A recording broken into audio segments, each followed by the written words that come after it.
Okay, we're ready to go here. George, will you do the honors?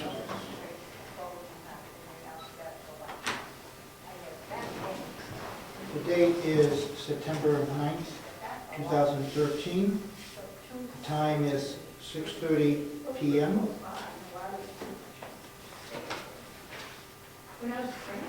Gary Ciccone, Here.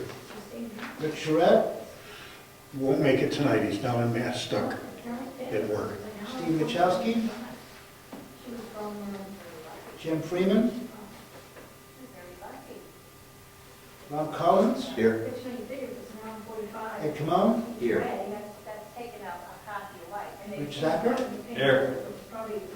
Richard Peckham. Here. So, Mr. Chairman, we have 3 absent regular members of the board. Thanks. Nick, would you sit in for it? Sure. Good, thank you. Okay. There are no general announcements, and the only correspondence we have is town and city, which anyone here is welcome to take a look at later. And that is about all for that. I will say, and we'll get into this later, that we have had some conversation. What's the guy's name again?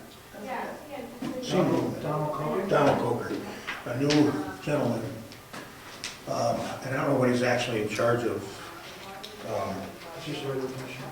Yeah, but he's interested in researching some of the correspondence we've had with SRPC, et cetera, about them making a presentation to us. A very nice man. I talked to him on the phone for about half an hour, and we forwarded him all our correspondence.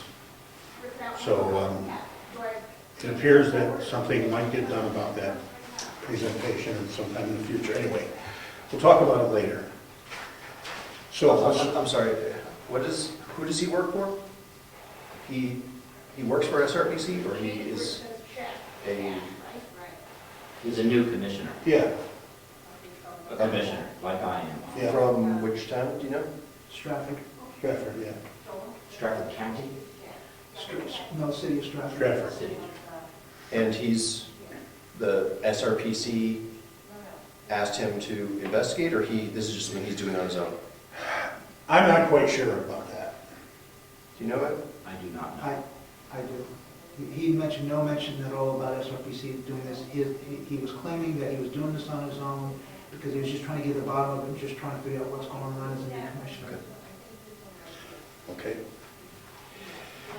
Let's do the review of the minutes.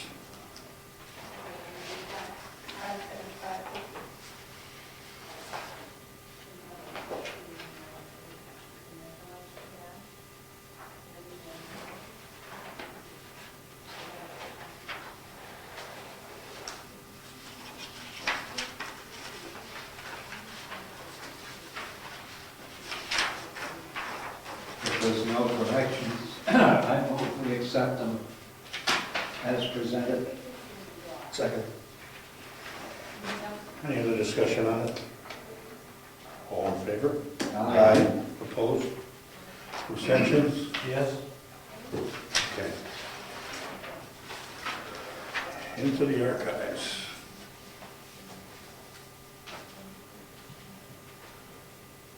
Okay. Number 5, new business. Bob has come in to talk to us about I appreciate you want to give me just what I'd like to do, show you what I'd like to do, and then get one question answered so my surveyor can keep moving ahead. Let's move this out of your way here. Well, basically, in the front of the property, this is Moose Mountain Road. This is my existing driveway. You know, I was looking to take out a 2-acre lot for a house. And under the recreational zone, I'm allowed a 1 caretaker residence on the property. So, you know, we're kind of up in the air whether my daughter or my house or myself will move to Brookfield, but we're kind of fighting that battle, but we'd like to take this 2 acres out for that use. But one of the issues we have going forward with this is the town hasn't got any subdivision regulations in regard to the recreational zone.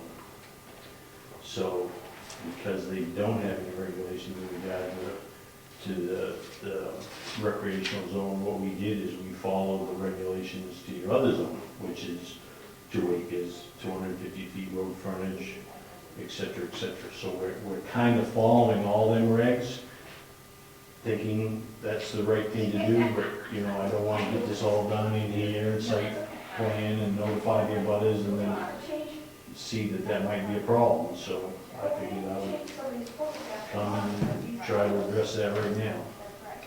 I have a question. Yeah. Is this, the intention is to subdivide this and make it a lot, a separate lot of its own accord? But are you specifically going to use it for residents of people from Moose Mountain, or will it be perhaps subject to sale independently later? It's hard to predict what will happen in the future, but our plan is either I'm moving to Brookfield or my daughter's moving to Brookfield. We will build a house for myself or her, and they will be the caretakers. You know, right now, I'm up there all the time, and, you know, because my daughter manages the property, so. And under the recreational zoning, it does give me permission to have a caretaker residence in the recreational zone. Does this have any encroachment on existing functions up there? Actually, just a little bit. You know, my disc golf hole is in that piece of the property.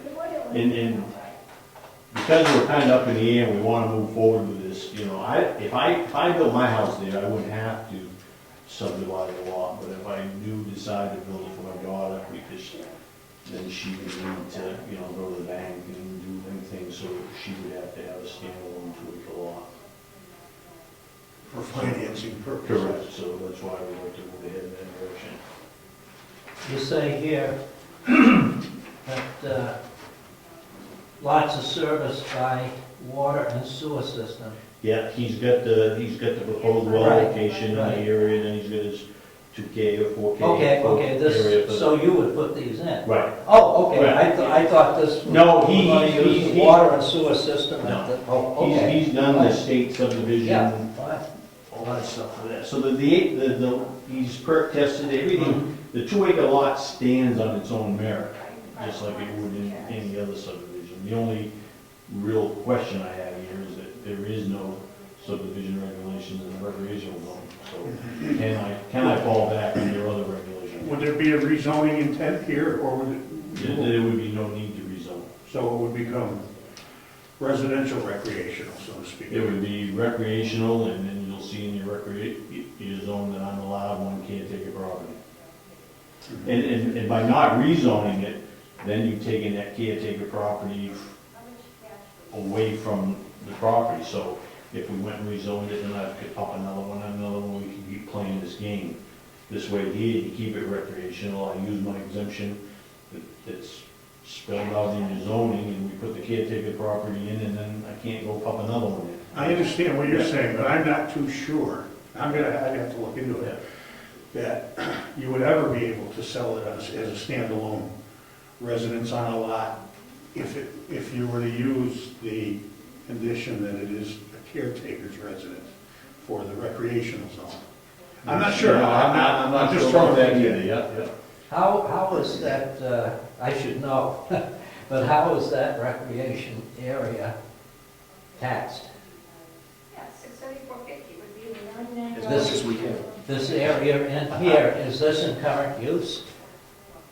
This isn't, the front isn't, but I did. Oh, okay, The okay. the land has Okay. never been in current Okay. use till I bought it, and I put 500 acres in the back. In the back, right, Do we okay. have a But current this use is- map of your property? Yeah, it should be on Okay. file, yep, but Okay. it does not affect this piece, so I'm not taking anything out, there's no current use penalties, there's nothing associated with that. Why do you raise the issue of the caretaker? I mean, if you spin it off as a 2-acre lot, you could sell it to anybody. But the property's not zoned for that. That lot is in a recreational zone. In a recreational zone, you can't put a house in except for the one caretaker property. So, You know, and then if I did that, then I'd have to, you know, put it on either, have to try to get the planning board to put it on the town ballot, or if I petition put it on the town ballot, the town people would have to vote to rezone it. It's really not my intent. Hence my question of what the That's intent. really not my intent. My intent is, again, we're up there all the time, we like the property, we own that property right through the family for years, and it'll either be my daughter or myself there, so that's kind of the intent, don't need to, you know, circumvent it at all, that's just what we want to do. so, Mr. Chairman? Yeah. I don't know, I mean, I'm not a lawyer, as you know, but it seems like the permitted uses apply to each lot that's in the zone, and there's actually 2 owners in the zone, right? Eddie Nason owns some land that's up there now, right? You did a lot line. Yeah. You did, Yeah. is that done, or is that planned? The lot? Planned.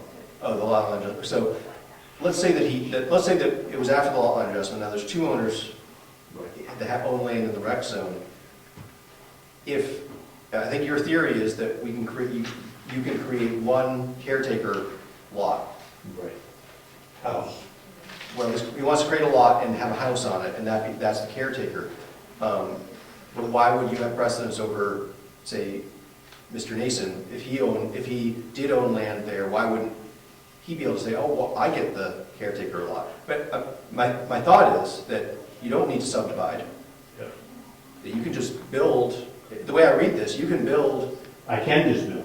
right, and I think if My issue is if my daughter does, she can't build. The finance. I can build. I own a lot, no Right. problem. But Right. she would need to go to the bank, secure financing, and that ain't never gonna happen I understand, unless it's a standalone 2-acre lot. I mean, but there he goes, that his 11 acres is gonna lot line merge with his lot someday, and the caretaker is the guy that owns the other 500 and 660 acres, that's me, you know, so. I mean, the way, if that 11 acres moved, and Yeah. Mr. Nason then owned 11 acres in the rec zone, the way I read this is he could build a caretaker residence there as well. As I see that, it would be a caretaker's residence for his portion of the rec zone. Yes, It would have nothing to do with his portion of the rec zone. Yes. He could build another one. yes. I'm skeptical of your ability to do the subdivision. Yeah. I think it's clear that you can build a residence there and have a caretaker there. And I understand the problem you're facing, but I don't see what in the zoning supports that, right? Because as we mentioned, right, why couldn't you do this, time after time, right? Again, the planning board, I think, I view it as the planning board's issue to determine whether I subdivide the lot. Whether I build on it is a code enforcement issue. Right. A building permit, and then he will have to go to see if it's a permitted use, which think it according to is. the zoning it does. Yep. Why wouldn't you, just out of curiosity, why couldn't you, I'm just throwing things out there, formulate a plan where you finance the house and your daughter reimburse you? I built my daughter's first house, I built my son's first house, I don't want to go in building their second house. But you'd be the owner. It wouldn't be really that. No, That's a father speaking. no, been there, done that. The dad No, speaking. they're all grown up now. Well, they would sign a mortgage with you. Right. No, Right. You don't want to be a landlord to your own kids? So, I don't recall what's right around there, but, I mean, trying to think outside the box, you've got a lot of land there, you've got a number of abutters. Yeah. Possibility might be you can negotiate with one of them to do a lot line adjustment that moves, I don't know what's here, but say you were able to grab 2 acres there for 2 acres back further or something like that, that's in RA1. That's sort of a no-brainer for us to be able to say, yeah, cut it off as a separate lot. That seems like then you end up being an owner of some land in RA1, which we do have subdivision regulations for. The bank will have no problems with it because there's no weird zoning about what can or can't be done there. It's clearly is residential. How does the lot line adjustment change the zoning on the lot? It does, the zoning is independent of the lot lines. So if this is the edge of your lot, if you do a lot line adjustment to grab some area here, this currently is RA1. Yes. That somebody owns, and there happens to be a lot line there. You move the lot line over here, and now this is all one lot, but part of it is in RA1. Just like Eddie, if the lot line adjustment goes through, Eddie's gonna have a lot which is half in the rec zone and half not in the rec zone. That depends And- on and the the- frontage. I don't know that it would, but he may not have frontage. No, it's one, the lot line adjustment doesn't create any lots. Eddie can't have a lot that's entirely within the rec zone because it's just a lot line adjustment usually. Now, he could come to us and say, hey, I'd like to subdivide along this boundary, creating another lot, but we don't have any regulations for doing that in the rec zone. But maybe you can finagle something with somebody nearby that, Let and me get say her some this space in RA1. to you, okay? We can't answer this question for you at this moment, but I'm gonna look into it. You've come before this board enough times, and you own enough property and pay enough tax in this community, where I think a little research on our part is in order. You know, what I'd like to know is if I can proceed, and I'll talk to Mike, I don't know if we can work out a deal or not, but, Have you talked to your attorney about this? huh? Have you talked to your attorney? No, I leave them out of it unless you have to, you know. But he it's feels just like, cost me. if he had our zoning ordinance in front of him, Yeah, knowing New Hampshire statutes, I'm sure he could give you a pretty good assessment as to whether there's any legal way. I can't give you those answers. yeah. I think the other option would be to do a warrant article to change the boundary of the rec zone, cutting out, just go around the 2 acres or whatever it is that you want to. Well, And- you know, and essentially get- again, my feeling was to go ahead with the subdivision, and then if the town denied me the building permit, which I don't see how they could, but if they did, then I could see rezoning as a 2-acre lot. Yeah, I mean, I think, Gary's going to talk to the lawyer, I'm sure, and find out what we can do. But it seems like if you want to have a standalone residence that the bank's going to be happy with, you probably want it in RA1. You probably don't want it in the rec zone. And I don't see why anyone would be against a warrant article that would move 2 acres from one zone to the other. You know, I mean, especially it's because you want to come live here, right? I mean, I mean, What's your timeline in your mind? No worry, you know, I was just getting this going. So you don't want this done sometime before the snow comes? You know, I'd like to maybe start shaping the lot and putting the driveway in next spring, something like that. Well, that's not far away from town meeting if that becomes one of the... Yeah, and again, that's, you know, I know that you almost gotta do them warrant articles in December if, you know, them timetables, you know, and, I mean, it's not pressing, but it's something I don't wanna just drag on. yeah, I think that if you did go that route of the warrant article and moving the rec zone boundary, you'd still have to, then you'd be able to go to the subdivision using the RA1 regulations. Right. And I think that- Which I'm following now. Right, and I assume it'd be a no-brainer, right? You know what the zoning is Yeah. and. But then again, we follow that to get to this one. Right, and so I think that would be a no-brainer to do that subdivision if it were in RA1. I think the challenge is that it's not, we don't have a subdivision regulation. Okay, But you approved the subdivision a year ago over there with no regulations. No, that's a lot line adjustment. Yeah, that's what it was. Yeah. Okay, Well, wait, I'm sorry, where are you, Eddie? it is a lot. I think that was, if I recall correctly, that was a lot line adjustment, and that's, Yeah, well, does not create any lots, it just moves lines around, right? Yeah. I don't know why it would be different, but it is. I mean, you know, Eddie didn't end up with something else, something new that he can sell Right. without doing a subdivision. He'd still, I mean, yes, that many more acres, but it's still one lot. I guess that's a legal issue then, because you do not have That's any exactly, yeah, subdivision what it regs in the recreational zone, you know. The RSA books are too thick, and I can't, I read them every now and then, but. We can't create any of that anyway without town meeting. Yeah, but, Well, the lack of regulations is typically not in the town's favor. Yeah. So Gary, I don't think we need to, if we wanted to create, if we want to change our subdivision regulations, I don't think we need to go to the town. Right, we do. Housekeeping? Yeah, well, we do it on a regular basis, right? There's a procedure we have to. I don't think we can change zoning ordinance. No, no, no, You no, can't change zoning.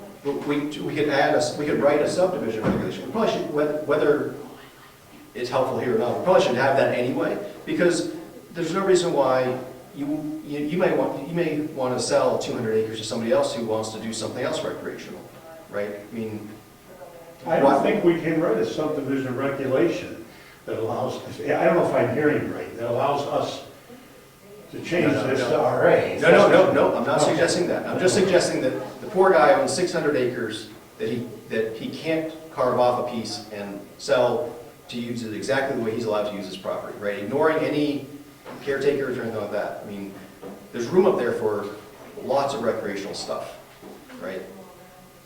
I'm just suggesting that, he's doing golf and tubing, somebody else maybe is going to do, I don't know what, something else, right? So what are you suggesting?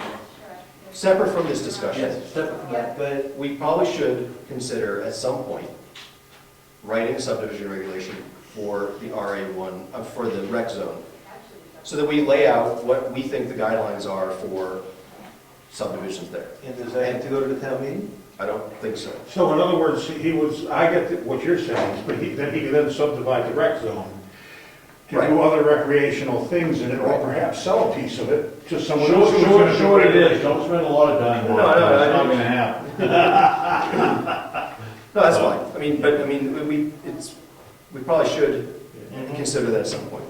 And it would probably be different than what's in RA1, where we have a 2-acre minimum lot size and road frontage, you have 250 feet, right? We may want to say, minimum lot size of 50 acres, right? It's recreational, it's big, I don't know, whatever, right?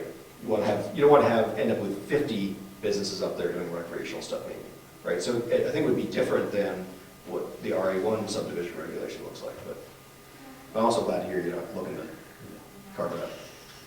So, I hate to throw it on your shoulders, but can you kind of get me an answer on how to proceed? Yeah, I'm gonna do a little research on it. Yeah, I'm gonna do that. I appreciate it. Not a problem. Thanks for your time, guys. If, I just throw one thing in there. ZBA couldn't be consulted. If this is a hardship for him. I think that if he comes to us and we reject him, because we have to follow what's here, right? He could then go to ZBA. Then the next pathway would be to go to ZBA and try to convince them It's hard to follow the subdivision because there is none. to. Right, and we may answer as, that there is none, and you can't do it. Right, which is a nice simple answer. The CBA might not be able to do it either. Because there is none and is not an acceptable, there are states in the state that is not an acceptable answer. Meaning what? It means it's gonna kick back to your 2-acre lots like all your other lots, because you have not zoned that, it's not my fault, it's the town's fault. And it's gonna kick you back to the 2-acre size that I'm showing you right now. That's what it's gonna happen. Maybe, I don't know. Like I said, I'm not a lawyer. I'm pretty confident that's what will happen, but I like to go the path of least resistance, and I'll wait to see what you tell me. Okay. We'll look into it. I appreciate it, guys. Thank you. Thanks. See you. I know it's in here, but where did you find the caretakers? It's in Appendix E, under non-permitted uses. Yep. Second item is dwellings, except one caretaker. Oh, okay, gotcha. It's, I was looking for caretaker. Gotcha. yeah, it's not super well written that, Yeah. he's allowed to have a caretaker under non-permitted Yeah. uses. I knew it was in there, I just couldn't find it. Okay. When I said I do research, I don't necessarily mean I'm going to involve the attorney in a lot of things, but it's really not our obligation to do legal work for someone that wants to get something like this before the town until they submit something to the town. Once they submit it, then we really have the obligation to seek legal guidance. At this point, it's an off-the-cuff question, and, Bob I don't says- think you should spend any money with the attorney on this at this point. Well, that's kind of what I'm alluding to. How do we find out how much at risk the town is for not having any zoning restrictions in that area with respect to subdivisions? Can someone come in and say, because there's no zoning, I'm putting a subdivision in, and you can't control me because it's the recreation Well, area? it depends, if they're gonna use it subdivision and sell the individual property, say, for Yes. recreational purposes, there's probably nothing. Rob made a good point. If Yeah. each There's of, probably nothing that would stop them from doing and that. they can put a caretaker dwelling on each one of those. Yes, or whatever. So I think it Right. might be worthwhile to Yeah, figure but they out. couldn't sell them as homes to people. Yeah. Unless well, because look at, Have your piece of the recreational zone, you can be the caretaker, you live there. I don't know. yeah, I think there's certain things, that there's the letter and the spirit of the law, and obviously a rec zone is not intended to be a residential zone, and somebody can't just build a house there and say, yeah, I'm gonna build a miniature golf course someday, but first I want the caretaker's house. Most courts don't allow people to get away with that kind of stuff, because it's really not a legitimate use of the land, considering what the zoning is. I mean, that's a real stretch over there. Who knows, but I doubt it very much. However, that would be something to put on the planning board's plate, to come up with a system of regulating development in the rec zone or subdivision. George, put that on the agenda. Well, I think it's very clear that in the purpose, on page 6 of the subdivision red, or the zoning, I should say, the purpose of this article, which is recreational zone, is to provide for active recreational use in this zone. Doesn't say a damn thing about subdividing or habitation or dwellings. So right now, it's recreation only, for the one exception Is of the the caretaker. caretaker's house, so. If it doesn't exclude it, my question is, if it doesn't exclude him doing what he wants to do, is he allowed to do it? In other words, I thought you have to say you can't do it. No, we have, In other words, we have permissive zoning, which means that you can only do things that are permitted. This does, however, give me the ability to call the attorney and ask that question. What risk are we at? Not solve Bob Bordeaux's problem, because I'm not going to do that. But what risk do we have considering the circumstances? Now, that's a good question for the attorney and perfectly legitimate at this stage of the game. And that's exactly where I intended to go when I said I'm going to do some research on it. Not, how can we help Bob out? Well, it's not our position. Well, then at least I can give Bob an answer. No, we can't do this. And it might behoove us to put that on our plate immediately, to set up some sort of recreational, like subdivision regs. And they could be very broad, like 20 acres or something like that. But you'd have to change the purpose of the zoning, the RHC1 then, which would allow for subdivision. Right now, it doesn't allow for it.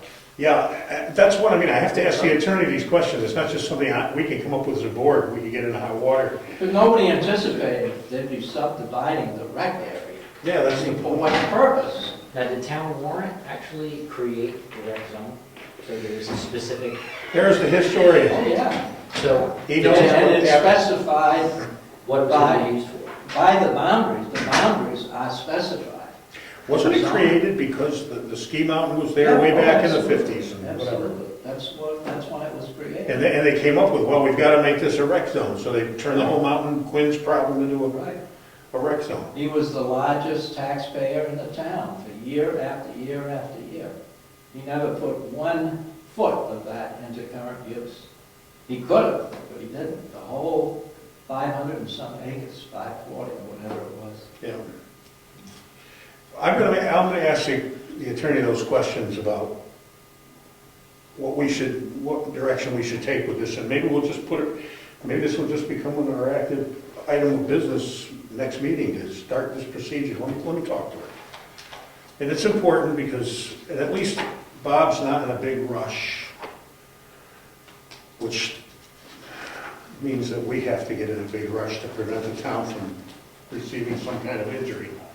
We'll have another, So, one of those things down there. yeah, so Dick, you're suggesting that just like the RA1 zone has a section called building lot requirements, we would want a similar kind of Yeah, if we decide that we can specification, subdivide that. just to say We'd that, have to change the purpose of the REC1.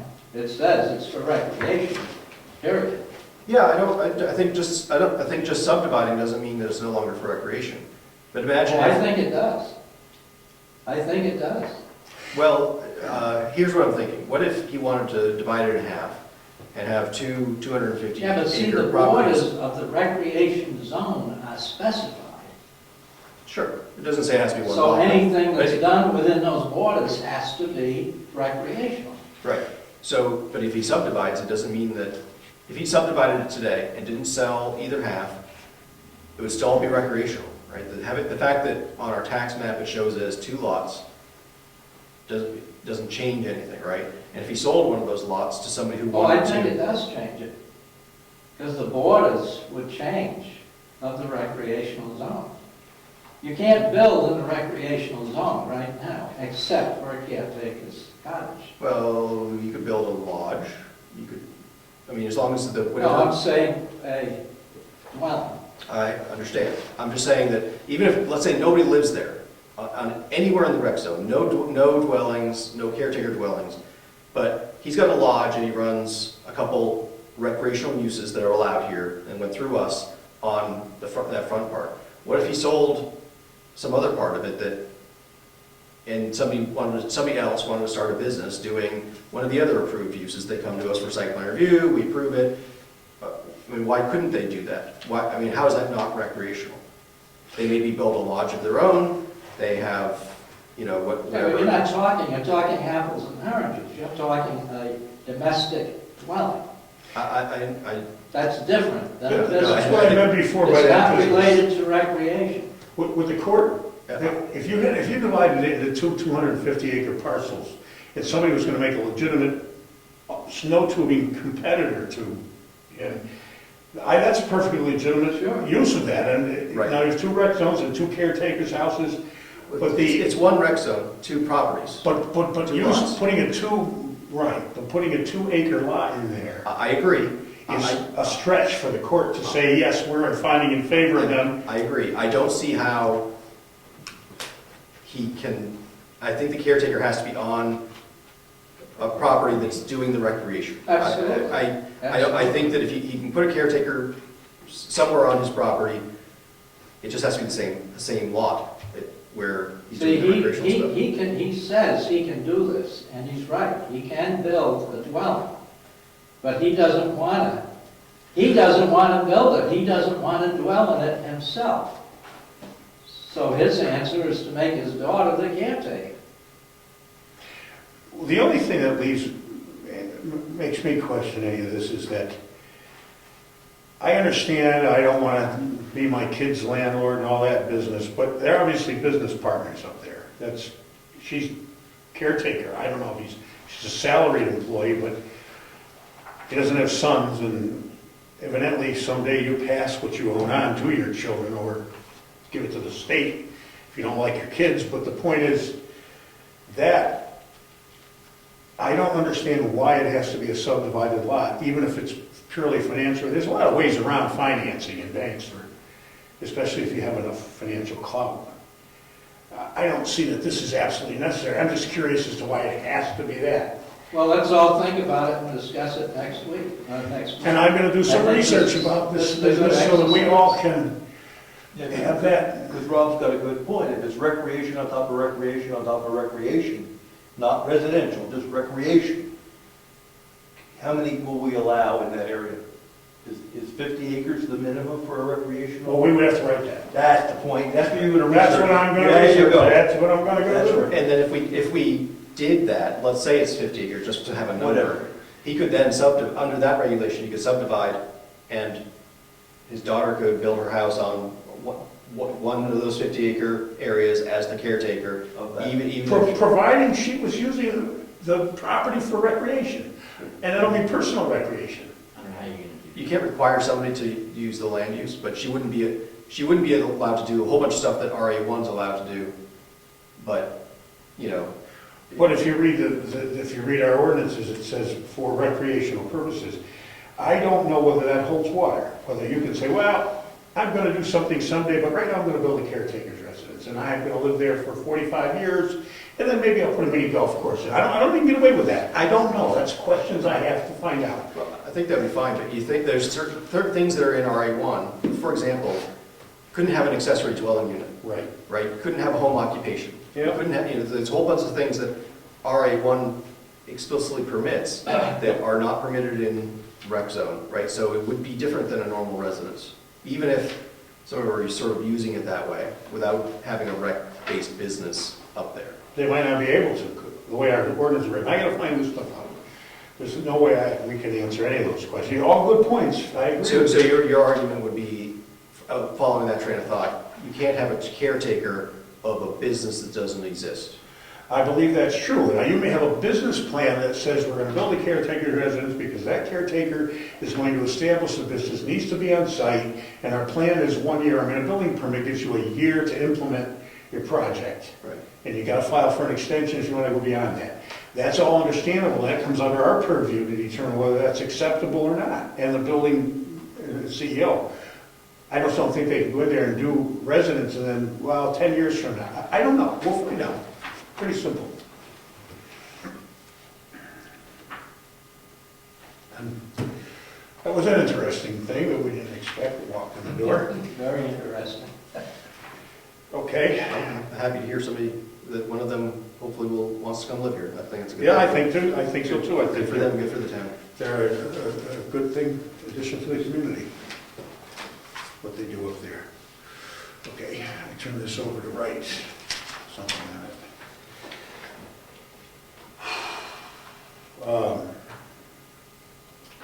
I don't think of any new business that we're doing that doesn't have to do with the correspondence with SRPC, which is our next item on the agenda, so let's go there. Update concerning correspondence with SRPC. We've had no new correspondence with them since the last letter. Other than what I mentioned in the announcements. There's a fella who's interested in the history of all this. I agreed for George to fax him the letters that have gone back and forth, although I'm quite sure he has access to them considering his position. Could you be sure that he puts the guy's name in the minutes? Yes, Yes. it's in there. How do you spell his last name? Mr. Cokers? Yes. Coker. I have it all at home in my computer, I just don't have it with me. And the letter we sent to them, or a couple of letters we sent to them, we copied the Attorney General for their information. Yep. And I don't know the answer to this, maybe someone here does. Is that sufficient to get them looking into it? Or do we have to take stronger action or some other action? Well, all right, I'm going to ask you a question. If you, that would not be. All you did is copy the Attorney General's office. You would need to make a formal complaint and go through the whole process. They basically have that on file, which they received it, but they're not really going to take action. Let me ask you a question about that.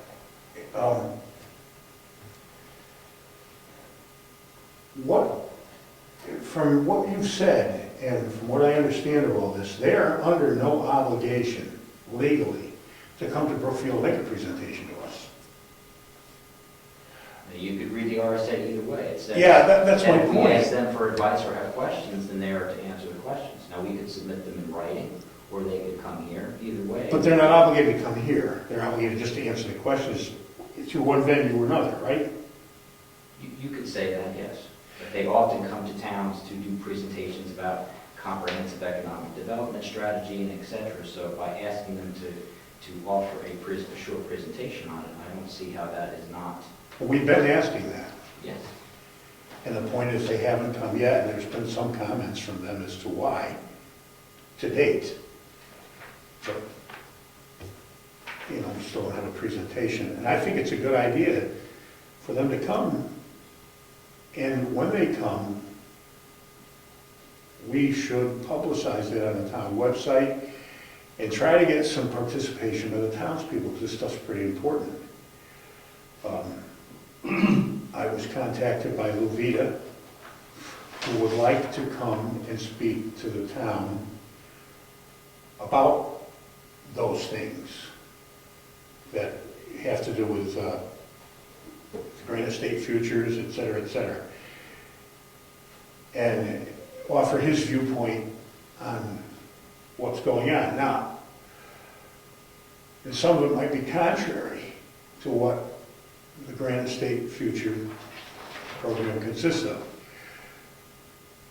But I explained to him that I felt it was probably not to his or our advantage for him to come to town just yet and explain a contrary opinion to something we haven't had a presentation on, where the members of the board are pretty aware of what's going on to a certain degree. We have a commissioner and he reports to us and we talk about it. But most of the people in town are not. And those are the people that are really important, not just 7 guys sitting here at a table. So I support his effort to do that, but not just at this time. I'd love to see them come and make a presentation to us. We need to get the information firsthand from them. So what makes us think that they're going to come? Well, we keep sending letters and hoping that somehow they will fulfill their obligation as we see it. Do we, okay, but we can hope they do that for a while, and if we want to move it along, is there some other action we should take? Should we try to tickle the Attorney General to get him to look at it, or her to look at it, whatever? 1 year ago, we tried to do just this. We had somebody with other information about that grant program to come here and do a presentation. And we had it scheduled that Cynthia Copeland of the Stratford Regional Planning Commission or one of her staff members was to come down and give us a presentation. It was non-confrontational. We weren't going to have, you know, both opposing views in the same room. It was going to be one week. So we had both sides of the information. They would not show up. So now we're going to do it again to try to get the same response. I don't understand why it wasn't done right in the first place. My opinion is that that was all taped and available. And we were, I don't know, were you here for that? I sent it to you. Either one of you? I didn't see it, but it was taped. Well, the rest of us were here for that. I don't know if Dick, you saw that.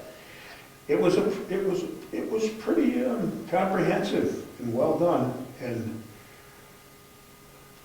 you know, I don't want to use adjectives, but it was the thoroughness of it. I think may have discouraged them from coming here. Oh, the opposing view. The opposing view is talking. Yes. The opposing view Okay. prior to the original presentation Yes. may have just prevented that presentation to us, How even did though they nobody find- sat here and argued in How did they favor. find out about it? Because Camera. they're watching right now. The whole Well, they will SRPC, oh no, the whole SRPC watches these meetings. Yeah, but not right at the moment. You have to put it in the... Correct. But no, they know it was there. You better edit it a little bit. Well, I don't know editing. No editing. Mr. Chairman, I don't think it's correct or appropriate to call it an opposing view because You're they right. were facts. They were real facts. They were not just somebody, bloviating about their opinion. These were, This was the discussion about the contract with Nashua and HUD. I stand corrected. You're correct. These were facts brought up that really need to be answered, and that's what seems to be the resistance is they don't want to answer those specific. And I believe one of the comments in the letters was that if we have any questions about the contract, that we're to contact Kerry Dyers of the Nashua Regional Planning Commission. That's the lead agency for the program. So she said she's not going to discuss, Cynthia Copeland said she's not going to discuss that with us. We have questions, we should go to Nashua to get the answers.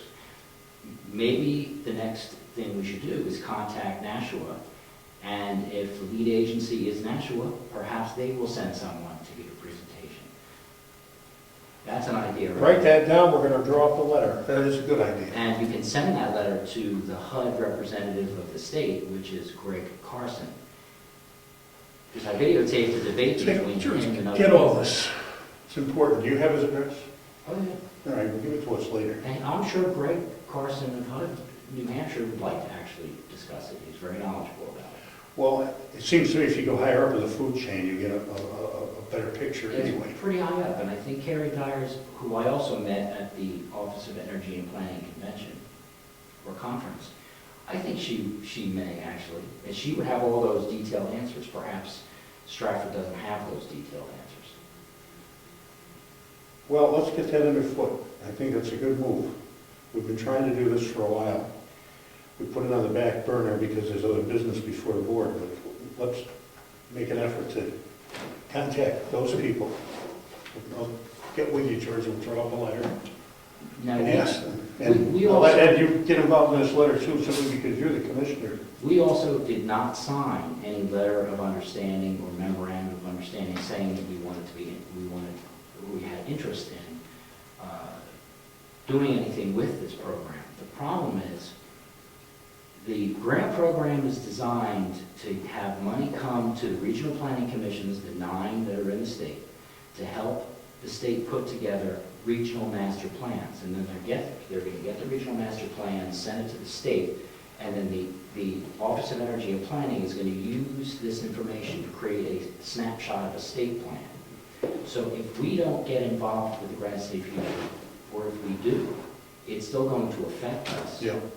So, but there's items in there that are very intriguing, like there's equity teams that form, which they really need to explain how an equity team in another region is going to affect our planning.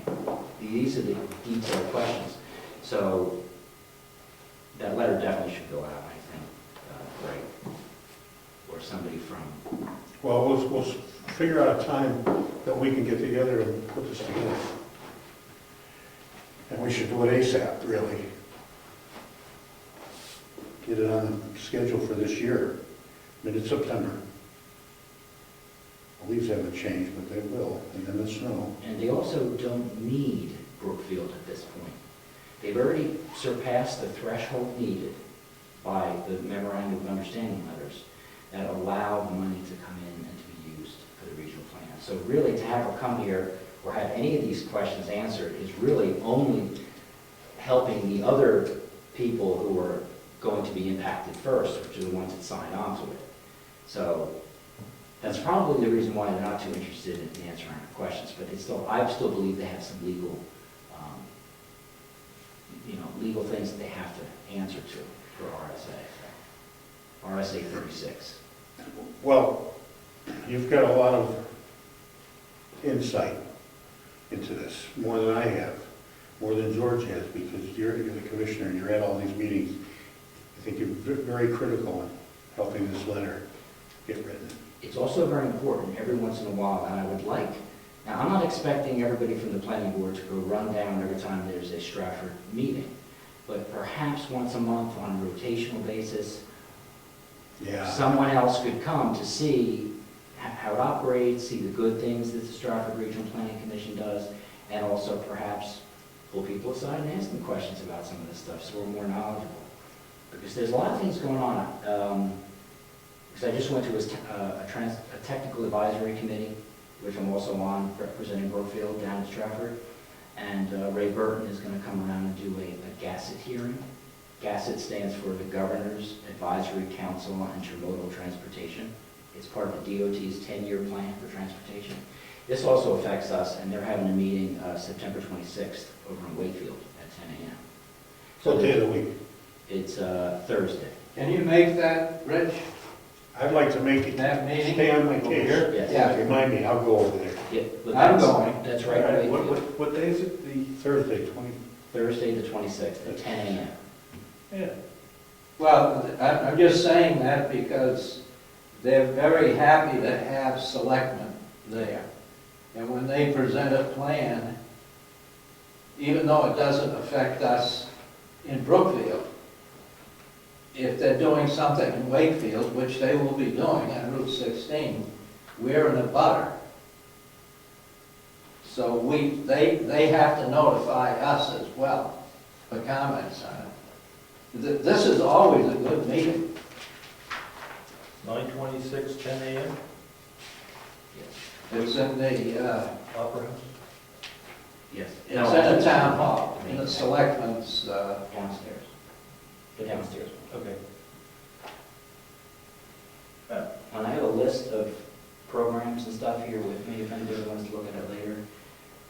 But I just want to remind people that the grants, this is all about grants. This is all about federal money coming into the states to do transportation projects. It's not just, some roads on 16. This is rail, this is safety, this is sustainable development, this is environment, this is all kinds of stuff.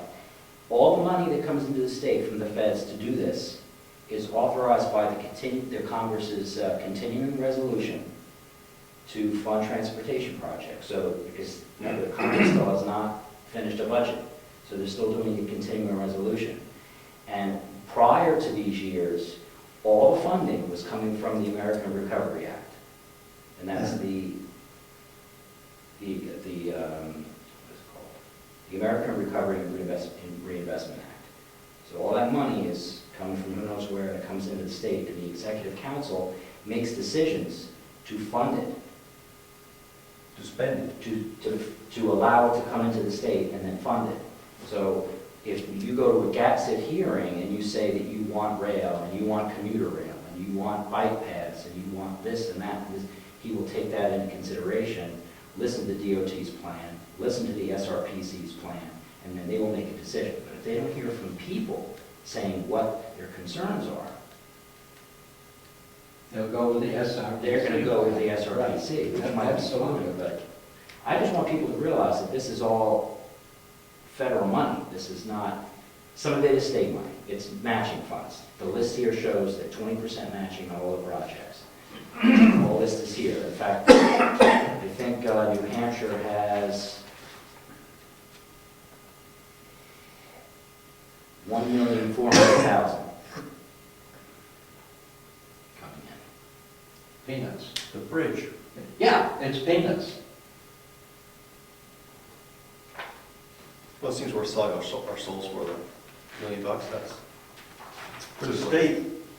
One of my responsibilities is to make sure, and I'm going to say it tomorrow at the selectmen's meeting, that the GASA hearing is here again, and people should go. It's Yeah, usually not attended. It's a very good meeting. It's a very good. DOT puts. 26. Yeah. When are we free to get this letter done?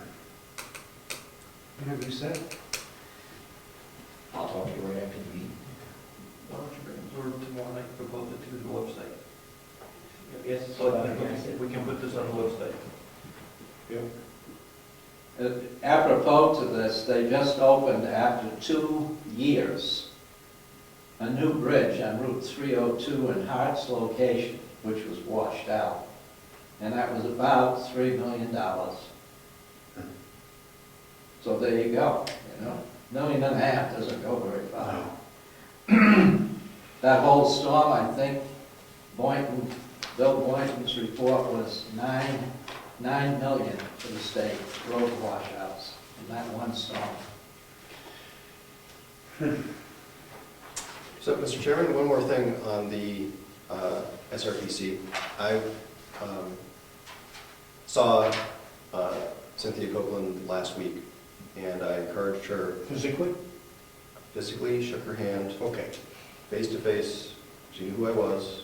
I encouraged her to come, and that I told her that we would be nice to her, and that she didn't have anything to fear, and that we would appreciate hearing the official word. And she did not commit to anything, but she said nice things, so like hello and Can't say you, I mean, it's cordial, so, No, of course. yes. I also have a list of DOT's 10-year plan draft of projects. Now, you talked about that bridge that cost $3 million. There are projects here, they're gonna spend $3,405,000 to construct 4-foot bike shoulders over the Oyster River Bridge. This often happens where you have red list bridges that go unrepaired, and you have other projects that are used for adding bike shoulders. I had asked them, how do you justify spending money on a bike shoulder when you have a red list bridge that's falling in? My answer was the CMAQ program. The CMAQ program stands for Congestion Mitigation Air Quality funding that comes from the feds. If you show that you're going to put in a bus route that's going to reduce air pollution, they will give you funding to put in bike routes. You can actually get 50% of that CMAQ money and send it on to fix the bridge. But they have to be convinced that that's the best plan of action. The park and ride that's going on, that's going to be put in down on Route 16, those are CMAQ programs. Coast Bus and the Blue Loon, those are CMAQ programs. Federal funds are used to buy buses and to put the systems in to protect air quality. But that is not being used to fix bridges. So it's very interesting that I have the draft 10-year plan here that shows the lists of what the DOT wants to add to the overall state transportation plan, improvement plan. Pass it around. But yeah, that's interesting. But this stuff that's what goes on down there, and it's interesting. You don't have to go to every one of them, but sometimes the DOT will do a presentation, and it's very interesting. They did one about the class roads. Right. Which was very informative about how they chose them. They have computerized maps of where the class roads are and where the red list bridges are. It's very comprehensive. It's very interesting.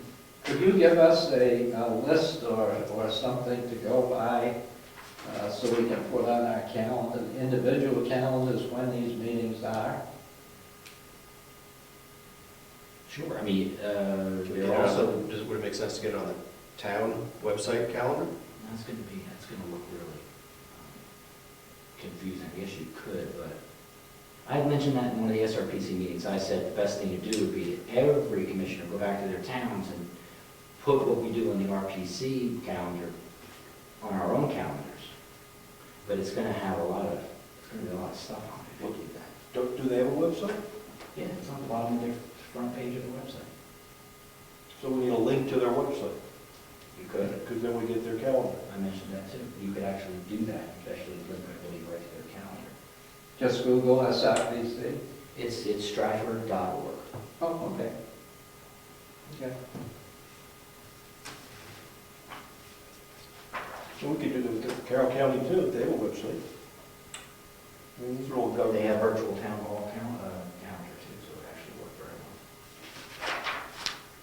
They had a Google Calendar, Stratford did, and they used it to have people show up at the listening sessions. Those are the ones used to Granite State Future, because they took that calendar in. But that calendar was good because you can grab that calendar and you can put it on other websites. So when they change it, it would also change on that other website. It was very good.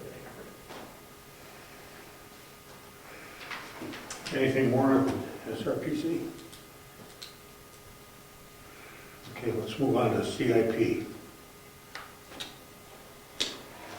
Where are the selectmen with the building committee? Make any progress? Talk about it tomorrow night. Okay. You haven't, you can't talk about it as a quorum until you get at the town meeting, the selectmen's meeting, so, okay. Building committee is something that we are gonna need to develop CIP. If you guys don't do it, we're gonna have to do it on our level, on the planning board level, just because you gotta just set a course of action to itemize everything. I don't have it with me, but I put together an assets book like the road book.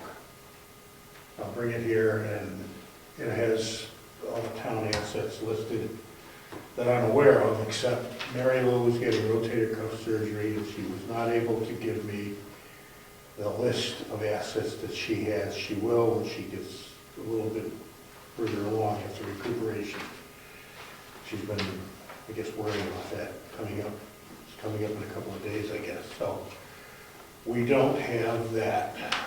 The rest of the things that we put on a list last meeting, I put in a road book, much, or, buildings and assets book, much of the, is the same as the road book.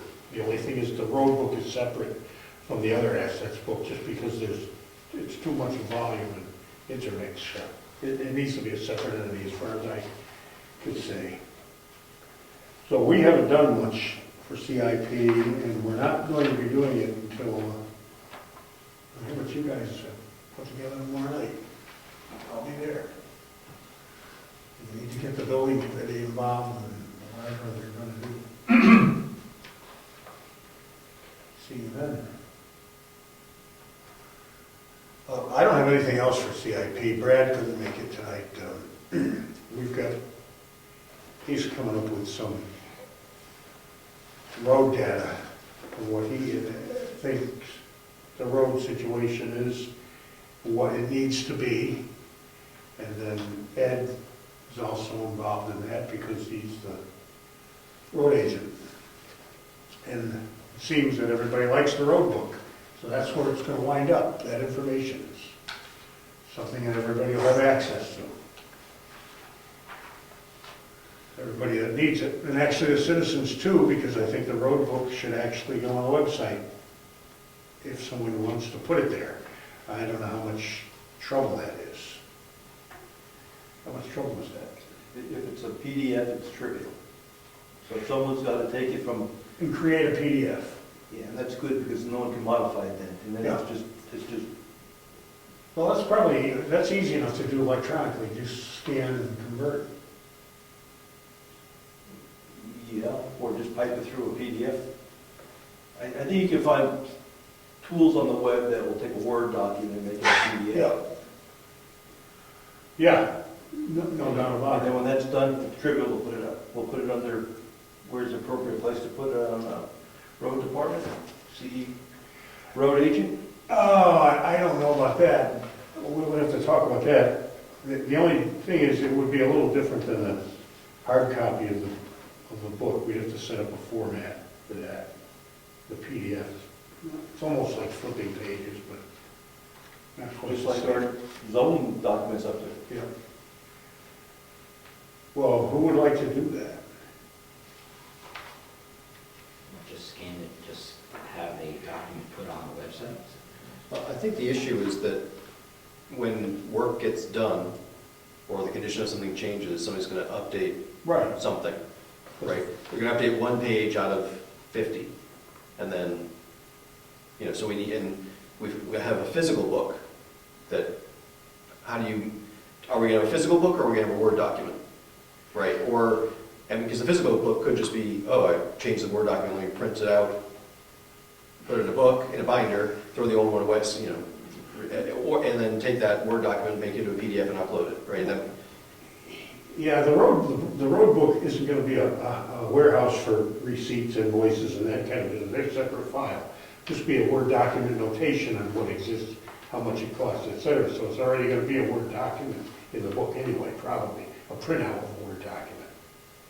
The rest of the stuff goes in a file in a cabinet somewhere, the actual receipts and documentation. Just, this was done on such and such a date, this is who did it, this is what it cost, and that's all computer generated anyway. So, Let me ask, I think the spin-off of what Rob just said, who keeps this CIP up to date? Not just the road book, the entire package, we haven't established that. because it's out of date tomorrow. No, I understand that, but we haven't established who's gonna have that job, whether it's the planning board, it probably is the planning board that would do that. Then we would probably have to set up a committee to keep CIP current. And then that committee would, whoever is in charge of it at whatever time, would be responsible for doing that work. But as it is all voluntary, you have to find dedicated people that are willing to perform that function. I mean, road to hell's paved with good intentions, but you gotta do the work. Well, wouldn't it just fall into the same procedure or method we use to keep our book? Minutes, for instance, Yeah, I mean, it's updated and then you put the latest revision on the internet. we could do it as a board. I mean, we already do that with our own documents. We're just adding documents to what we already do. It could be done as a board or a subcommittee, either one. But I think you're suggesting that we would have, that, for example, maybe George maintains the document, and when changes are needed to the document, that they're fed over to George, he updates it and posts it and Correct. keeps, and so George wouldn't be responsible for tracking down what needs to go in there, but when something needs to go in there, he's the point of contact because it's a planning board document, he's the master of the planning board documents. Correct. That would make that a paid effort versus a board effort, which doesn't And cost the also- town anything. It also gives you continuity, Yeah, because hopefully he's going to be here for the next 20 or 30 years, you know? But, I mean, you need continuity, just like the selectmen have their administrative system, the continuity. Yeah, I think we would still be relying on people who probably aren't getting paid to feed the information Yeah, the input. to this board or to George directly or whatever, right? right. Let's ask the administrator how much time he has for this. Would you be willing to undertake that? Absolutely. My pleasure. I mean, it is the planning board's responsibility to compile a CIP. Yeah, Oh, yeah. So it would be our responsibility to get all the other boards together, or committees together, to get this information. And then we make the package is okay, and then we hand the revision over. and he would organize, tabulate, and make sure it gets on the website or to whatever. Could I ask a question? It came to my attention that roads are described in the town roads are described in the subdivision regulation, and only in the subdivision regulation, not in zoning, but in subdivision regulation. And this applies to the Bryce Drive issue. The travel width and the right-of-ways are specified in the road portion of the subdivision regulation. Now, I guess my question is there an archive of the old subdivision regulations? And who has that? He asked me that question, and I told him if Craig doesn't have it, it doesn't exist. It probably was under somebody's bed for a number of years. Well, I go back, I have the original zoning copy, okay? That I have. But the subdivision regulation, I just go back as far as 77. The zoning board, the planning board was created in 62. The plot plan that describes that subdivision was recorded at county seat Right? in 62. Okay. There are no planning board signatures on that document. I have the document with the planning board signatures. Has it been recorded? Yes, it has, page and book number. There you go. Boy, it's your lucky night. It had to be the right guy. Because what we have is 62. and I got it from the guy that sold me my lot. Bob Palmer, the developer. But my question was, when he submitted his subdivision plan, what was the requirement for travel width and right-of-way in the subdivision regs? Now, it shows 50 feet, And it was approved by the planning board. and it was approved by the planning board and recorded. Therefore, So it's a moot question. it's 50, it's whatever's on that plan that's been signed off, right? But the problem is, when you look back at these old subdivision regs, the oldest one I have is 77, or it's mentioned 77, but along in that document is all the revisions up through 1988. So what was it back in 77? This is the problem. But I'm sure we must have these archives. We must have. Well, Craig would be the guy that knows that. Yeah. But as Rich says, you know, I have the plot plan and it's definitely 50 feet. And it'd be interesting to see, you may have the only one in existence. All of it's recorded, they're up to the county seat. Yeah, that's true, We can get bunches of them. Right. if it is recorded, you know. Well, Because I wanted to know what I have a lot on the corner of Pine Road and Bryce. And I wanted to know how much I'm gonna have left. According to the plot plan, it's 200 by 200. 200 on Bryce Drive, and, I'm sorry, 220. 220 on Bryce Drive and 220 on Piney. See, these were 1 acre lots.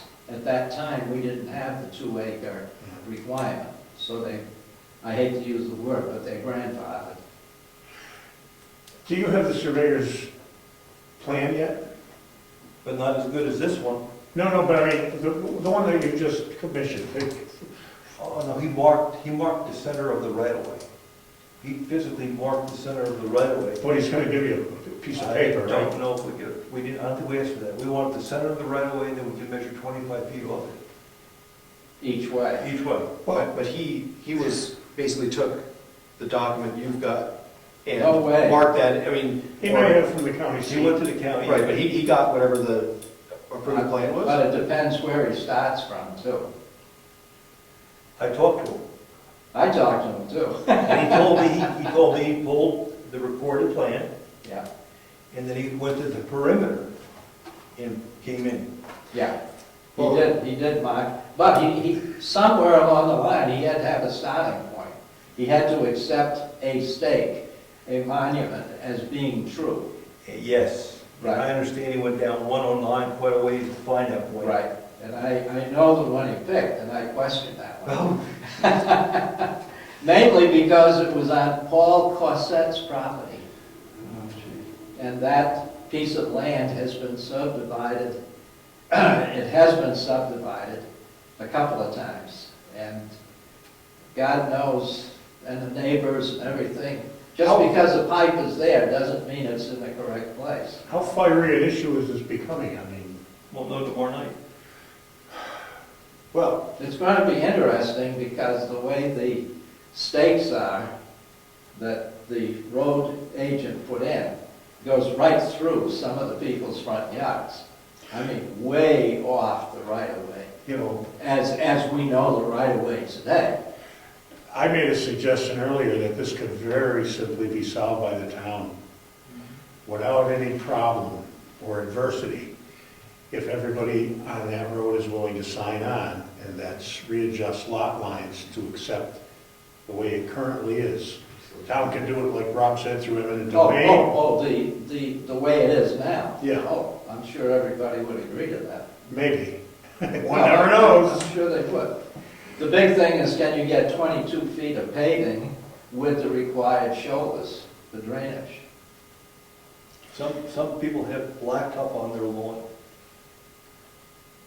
But they never complained about it. Officially, I guess that's true. And some people have a beautiful lawn where you want to put blacktop and fences. It isn't me, except I've got one huge, humongous boulder. And if you move it, please move it into my front yard. Where I was going with that was that if in fact that becomes an economically viable alternative for the town to solve the problem over there, you're gonna need a lot more than a center line.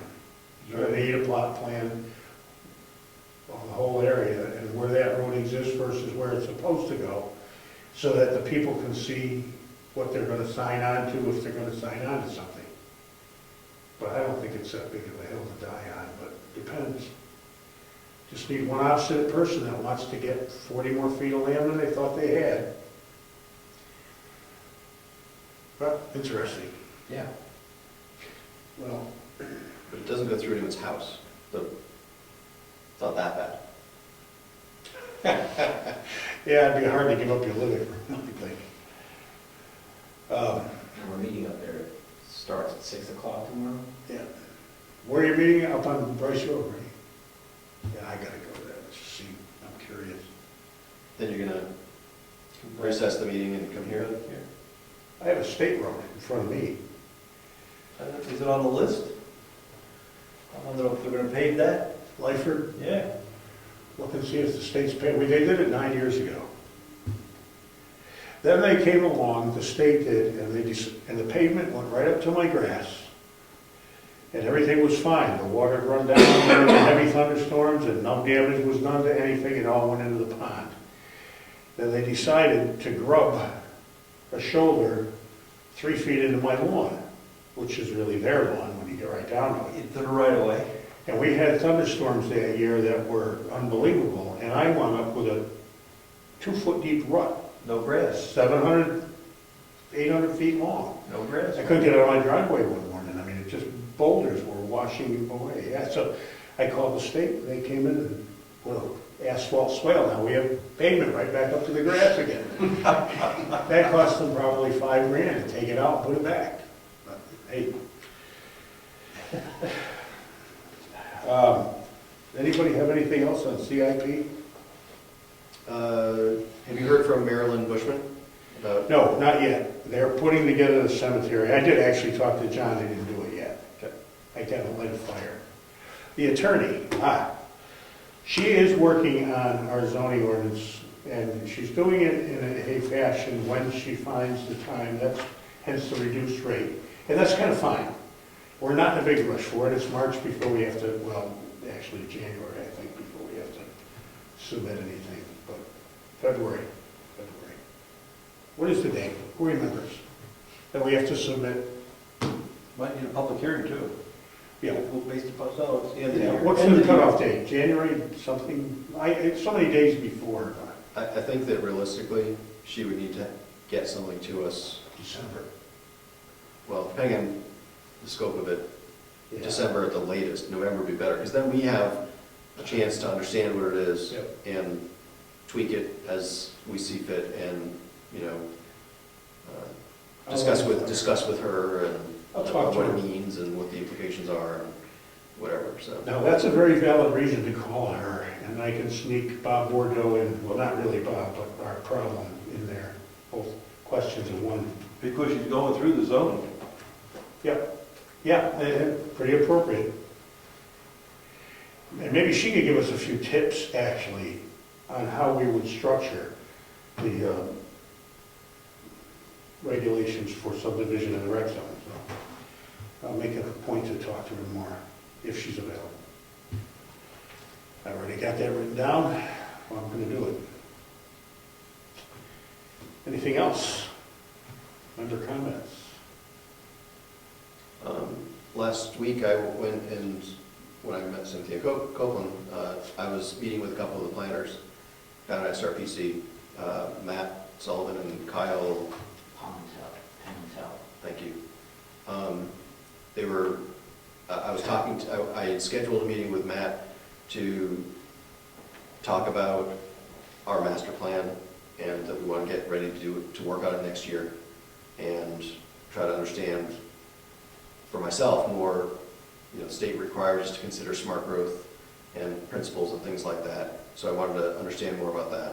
I want to understand more about the housing needs assessment and how that affects our responsibility for affordable housing, you know, those sorts of things. And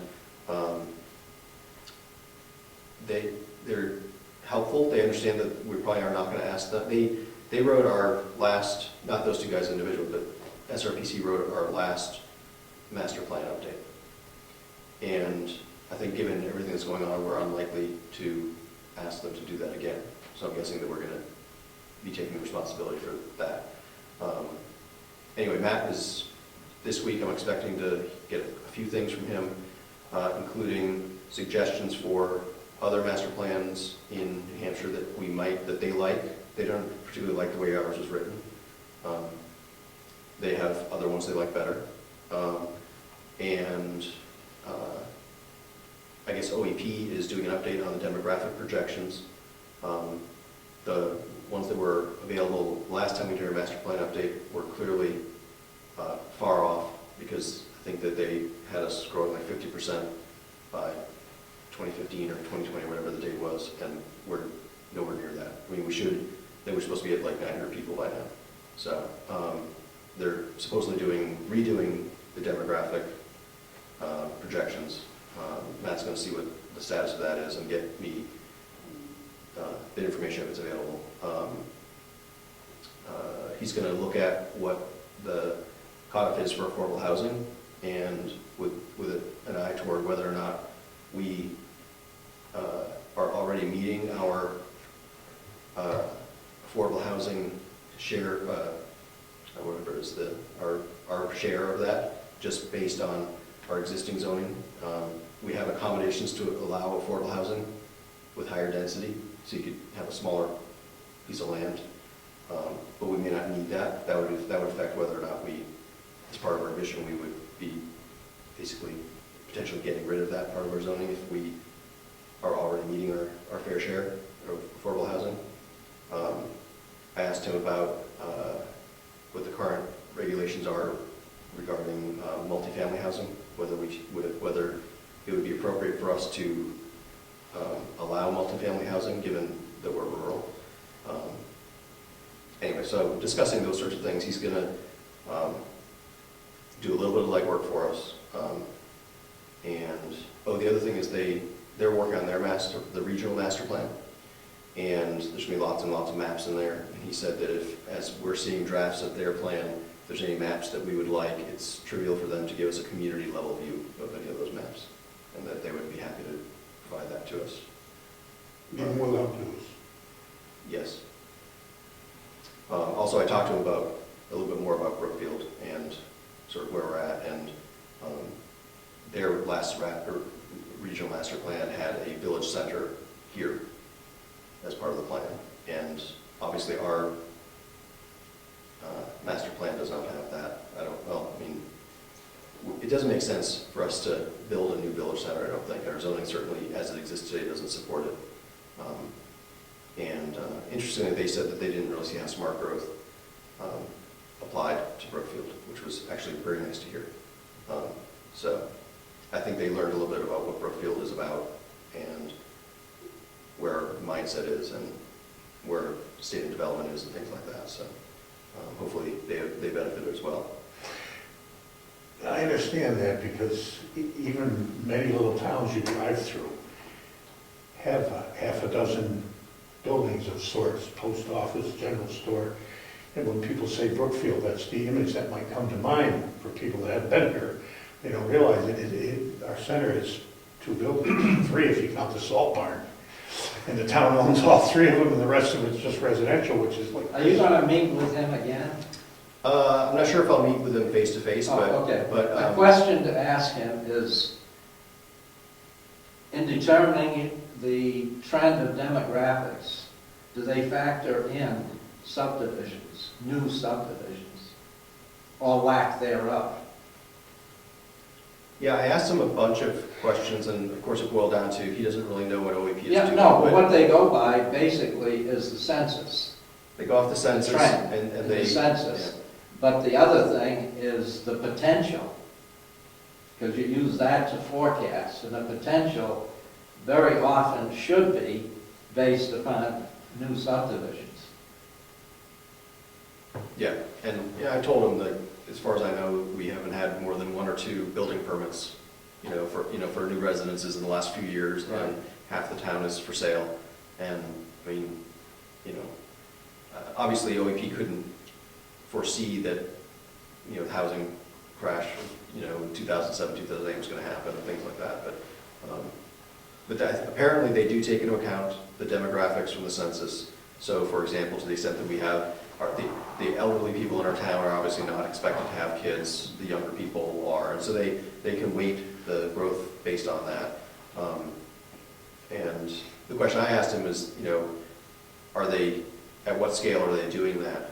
Like, are they just saying, oh, well, the state as a whole is going to grow by 20% by some date, so each town is going to grow by 20%? Or if it's like a little bit more sophisticated than that, because, A lot more sophisticated. well, I would hope so, but at the same time that, whatever they did last time had us, at 1,000 people, and we're nowhere near that, and we never were, as far as I can tell, we were never on a trajectory to really see that. Well, a lot of it was based upon the economy too at that time. The seacoast was outgrowing itself. The population was creeping up through Rochester, it stopped at Milton at that point because that's where the growth stopped because of the economy. Now you've got people, nothing's being built up here to give jobs to people. Everybody has to commute to the seacoast. So, yeah. That's why this transportation meeting is going to be interesting. And one thing you have to understand is the regional master plan is going to affect and must be coordinated with our own master plan. So there are connections, and that's where the regional master plan being used, the money coming from the Granite State Future, that means HUD, EPA, and the DOT of the United States is going to be affecting our regional plan. So it's going to affect our master plan.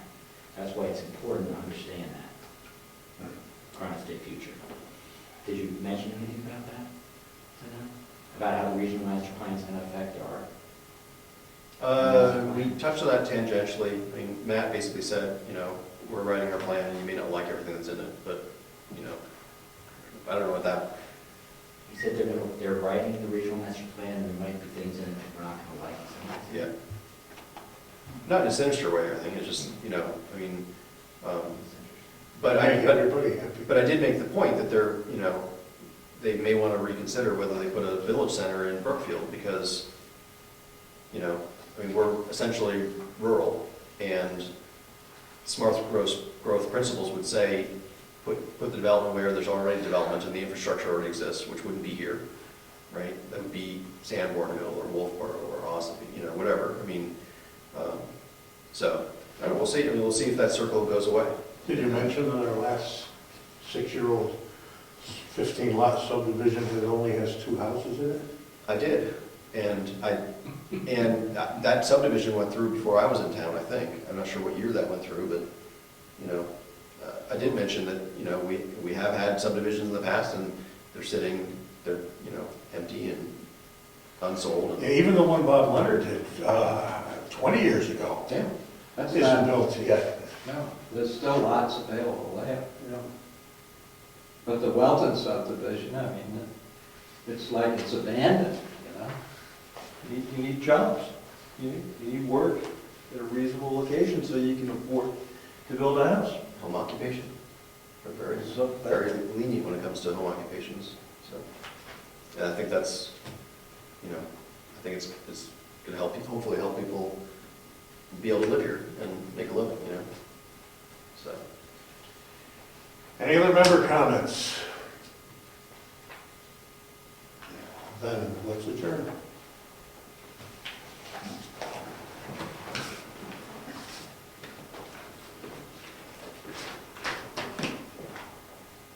Are we planning to